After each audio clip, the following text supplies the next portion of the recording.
महाभारत की कथा प्राचीन भारत की सबसे प्रसिद्ध कथाओं में से एक है। यह कथा दो भाइयों के बीच के युद्ध की कहानी है, जो कि कौरव और पांडव हैं। कथा की शुरुआत हस्तिनापुर के राजा शांतनु से होती है, जिनकी पत्नी का नाम गंगा था। गंगा ने शांतनु को एक पुत्र दिया, जिसका नाम भीष्म था। भीष्म ने अपने पिता की आज्ञा का पालन करते हुए अपना सारा जीवन ब्रह्मचारी के रूप में बिताने का निर्णय लिया। शांतनु की दूसरी पत्नी का नाम सत्यवती था, जो एक मछुआरे की पुत्री थी। सत्यवती ने शांतनु को दो पुत्र दिए, जिनके नाम विचित्रवीर्य और चित्रांगद थे। लेकिन दोनों पुत्र अल्पायु में ही मर गए।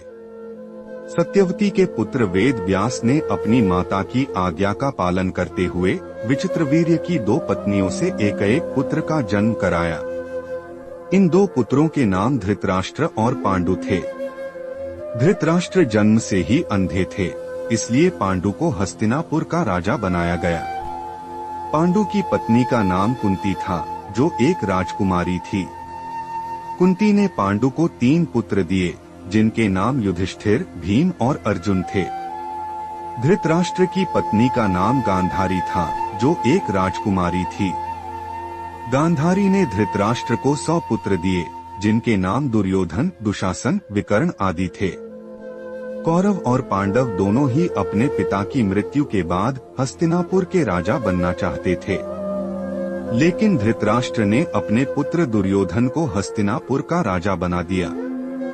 इससे पांडव बहुत दुखी हुए और उन्होंने अपने राज्य की मांग की। दुर्योधन ने पांडवों को उनका राज्य देने से इनकार कर दिया। इससे पांडवों ने कौरवों के खिलाफ युद्ध करने का निर्णय लिया। यह युद्ध महाभारत का युद्ध कहलाया। महाभारत का युद्ध 18 दिनों तक चला। इस युद्ध में पांडवों ने कौरवों को हराया। दुर्योधन और उसके 100 भाइयों की मृत्यु हो गई। धृतराष्ट्र और गांधारी ने अपने पुत्रों की मृत्यु के बाद वानप्रस्थ आश्रम में जाने का निर्णय लिया। युधिष्ठिर हस्तिनापुर के राजा बन गए। उन्होंने अपने भाइयों के साथ मिलकर हस्तिनापुर का शासन किया। महाभारत की कथा इस प्रकार समाप्त होती है।